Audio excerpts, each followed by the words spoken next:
What's up, guys? Welcome back to the channel. Today you join me in Toronto in what's looking like a real cold day, but a sunny day. Cold, sunny day? I think the AMG's coming out, okay? So today what I want to do is I want to discuss a little bit about this love-hate relationship that I've been having with this AMG. Love the car. There's a lot to love about an AMG, a lot to love about a C63, but there's things that are kind of weighing on me a little bit, and I want to discuss those with you, okay? So let's go, let's warm up the tires, let's get into that C63, and let's have a little bit of fun, have a little chat. How you doing, Bentley? How are you, my little boy? Hi! How are you, little Bentley? How's things? Got the Christmas tree all set up. Condo living, condo living. It's a bit tight. It's a bit tight in here. We gotta do it.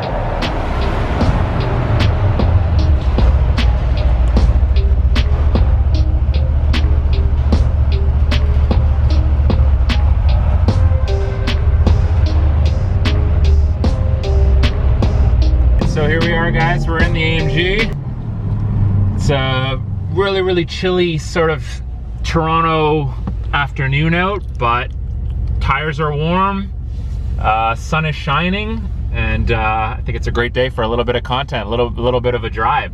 So in today's video, I want to discuss my sort of 10 months of ownership with this car. You know, it's been an amazing experience. This car is fucking unbelievable.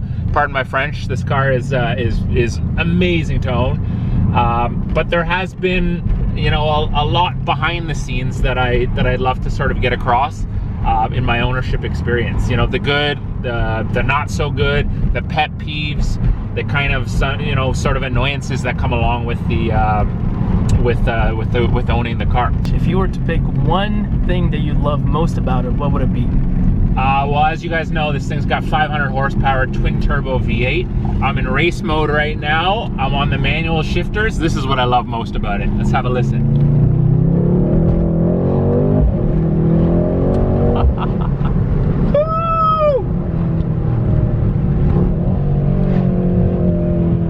Yeah, this thing's an absolute hooligan. That's the number one thing that I love about it. It's just the engine. So I realize that in saying that the engine is the favorite thing, that's the obvious thing that people love about this car. The big things that I actually really enjoy is just the fit and finish of everything. Like if you take a look, I'm looking at a beautiful digital display, carbon fiber steering wheel. This is just a really nice place to sort of be, right? It's just a classy sort of car. You got your IWC watch here, carbon fiber all over the place. It's just gorgeous.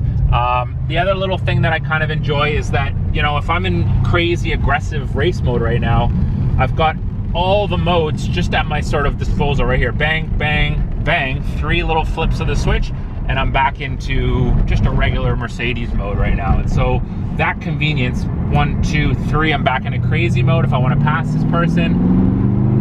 The convenience of the modes and being able to change the characteristics of the car at the drop of a hat is something that I really enjoy about the car as well. Another cool little thing that I sort of, you know, that I enjoy about this car, and the reason I bought this car, is because of the styling. And I know that, you know, I'm the owner, and obviously I'm gonna say, you know, I love the look of this car.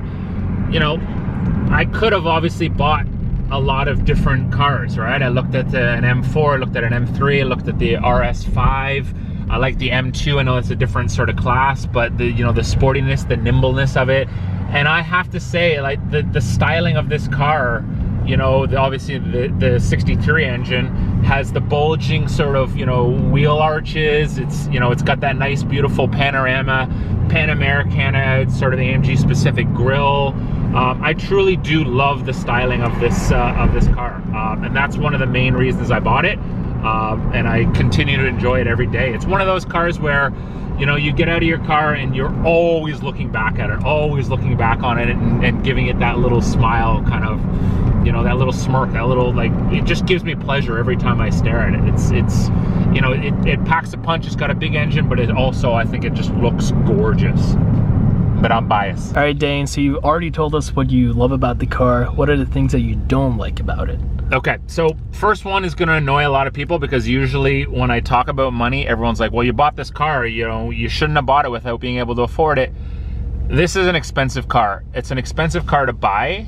One, it's an expensive car to maintain. So I obviously bought the car, but this is the first real kind of crazy sports car I've owned.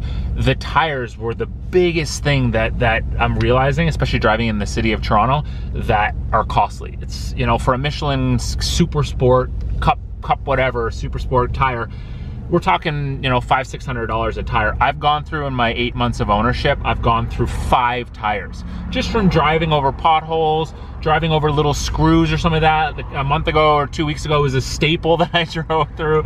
So that's probably the biggest thing. I don't want to say it's about money. It's just the constant upkeep, the constant, like, oh, there, you know, the tire pressure's gone. I gotta, you know, I gotta adjust my work schedule. I gotta go over to the dealership. I gotta get it done. It's kind of a pain in the butt because of the low profile sort of tires.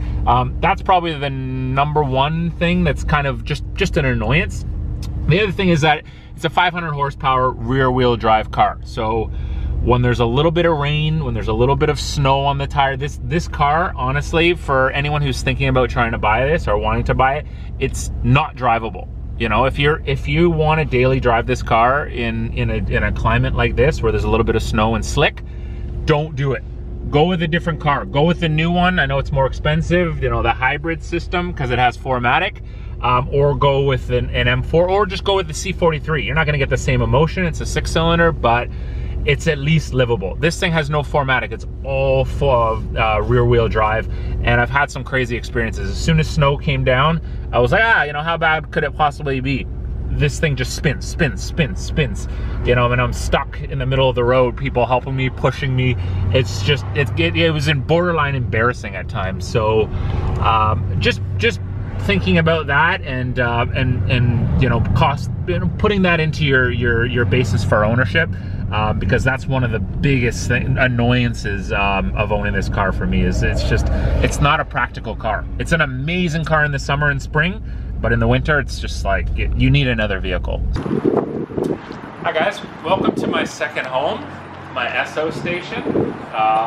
Part of ownership of this car is that I spend an awful lot of time here. Every second, third day, I'm here, and I'm not just here buying. Because I own this car, I'm forced to go there, and that comes with a hefty fee. Let's take a look.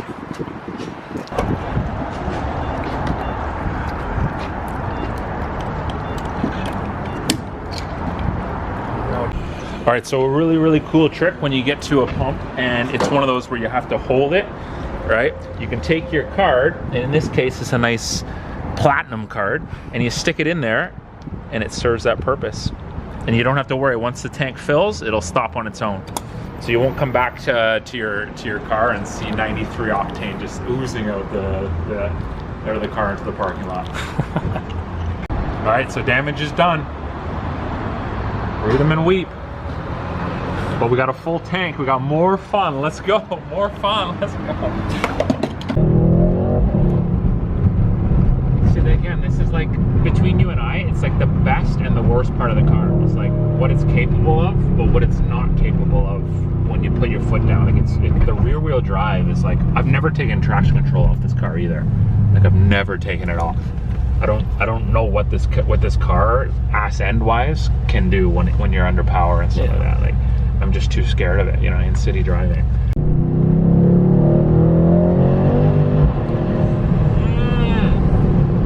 Yes.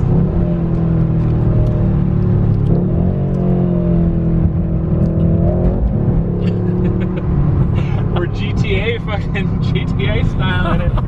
Almost took out a fucking civilian there. So funny funny little thing about this car, and I think it applies to any young guy who's driving a fast sports car quickly, is that, and everyone that's subscribed to this channel, or anyone that watches this video that has a fancy, like a fast sports car, not fancy, but a fast sports car, can relate to this. You're always looking in your mirrors. Anytime you're putting your foot down, I feel like I'm always looking here and there for cops. Like I'm always like on guard. I'm like, oh fuck, I shouldn't have done that. Just searching for police all the time.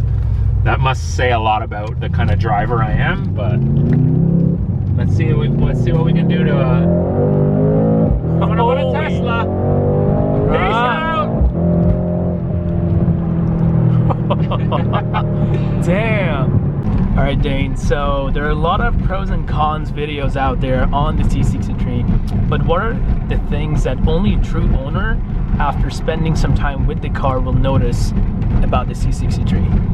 Okay, so one of the big things is just knowing your tires that you have fitted for the car and how they perform and how they help or, you know, don't help your C63. So the biggest advice I can give you is when you want to drive this car really, really stupidly, it's a rear-wheel drive 500 horsepower car, so make sure you're getting sufficient heat into the tires. A lot of people come out and you get in this car, you start it up, you're like, whoa, and it makes you want to drive irresponsibly right off the bat. I would say get some heat into the tires, you know, whether that takes, you know, 5-10 minutes of driving into comfort mode. Keep the revs low, and once you get a little bit of heat, the car is so different, right? The car doesn't respond to driving it fast when it's cold, when the engine's cold, when the tires are cold. It spins. It's, you know, that you're putting a lot of stress on the transmission. This car needs to be driven. So my advice to you guys is drive it in comfort. Keep the revs down. You can have exhaust open, but keep the revs down for 10-15 minutes. Drive responsibly, keep it down, then flip it over. Then you can really release, you can really you know, maximize your driving performance, and you're giving the car what it needs. It needs that little bit of time to kind of like get situated, get warm, get ready to sort of, you know, to do what it's capable of doing. And I think a lot of people misconstrue the fact that you can jump into this car, flip it in a race mode, and go right off the bat. That's not giving your car what it needs, right? It needs a little bit of time to kind of heat up, engine, oil, and mostly tires, right? If this was a 4MATIC car, you could jump into this car and bang, you could be doing 0 to 60s right off the bat. It wouldn't be good for your engine, but you could do it. This car doesn't respond well to that right off the bat. So my advice to you, comfort mode a little bit, take it easy, warm up your tires. You've got all your displays here, engine, everything. Once everything is good, everything's showing white, it's not blue anymore, that tells you that you're good to go, and you can flip it over and drive irresponsibly. All right, Dane, so what are your future plans for the C63? That's actually a really good question. So I bought the car for the channel, and so my efforts here are just to try and vlog as much as possible, try and get as much content out, and like try and get as much educational, interactive content that you guys would enjoy. So the things that I want to do, the things that I still have left to do, would be modifications, putting a gnarly exhaust on it, you know, maybe wrapping it in Magno gray kind of thing, like really opening this car up. The one thing I noticed about this car is that from stock, it's like it has a lot more potential. There's a lot more you could do with it, right? My dad has an M4 comp, and the thing is like it's got a boot mod on it, it's got an exhaust, it makes a lot more horsepower. I kind of want to really give my viewers, give you guys, you know, the potential of what it can do. So that's the big thing. And I'd like to take it to the racetrack. I'd like to do a few little things content-wise that would appease sort of everyone, right? And really enjoy all facets of the car before I sell it. What else? You know, I'd like to take it to the racetrack. I know it's a fancy Mercedes-Benz, but I think AMGs are at home on the racetrack. And so getting a helmet, putting this thing in a race mode, and driving it to its full potential is something I want to do before I sell this car. So that's definitely a plan. What racetrack I'm going to take it to, when I'm going to do that, probably next summer. I've got to find a good racetrack. That's in the plans for sure. Another little thing, and I don't know if I have the finances to this or the time, is I would love to take this to the Autobahn. I would love to ship it, put it to Germany, get on the Autobahn and see, because it's a German missile. It's meant to do a straight shot, you know, and really max out your speed. So I would love to do that as well. I've got a lot of fun sort of ideas, but whether that turns into an actual sort of real sort of thing, who knows. Plans for the future, definitely want to keep the car. I think this is the greatest car for this price point. It's just so much fun. And especially now looking at the new C63 and how they've kind of dumbed it down. It's overpriced, it's heavy, it's, you know, got a big battery in it. It just doesn't really appeal to me. This is such a hooligan car. It's such a fun car. So I plan to keep it. It would be nice if it appreciated, not to make money on it, but so I don't take a complete crazy loss on the value of the car. That would be nice. But you know, when you buy a car like this is not really in your, I mean, you don't buy a car looking really to make money on it, so I'm not super worried about that. I would just like to not completely lose a ton of cash on it. All right, thanks a lot, you guys, for watching the video. If you haven't subscribed yet, please hit that like button, hit subscribe, share, comment, all that fun jazz. I'm trying my best to get to 3,000 subscribers. Been working really, really hard on it, pumping out the content, so please help me out. If you're enjoying the content, hit that subscribe button, turn notifications on. Really, really appreciate it. Happy holidays, happy New Year, happy Christmas to all of you, all my family who are watching. Love you all. I really, really appreciate the support. I got a lot of new videos coming in the next little while. We're working on them right now. Hope to see you guys following, and see you in the next one very soon. All right, take it easy.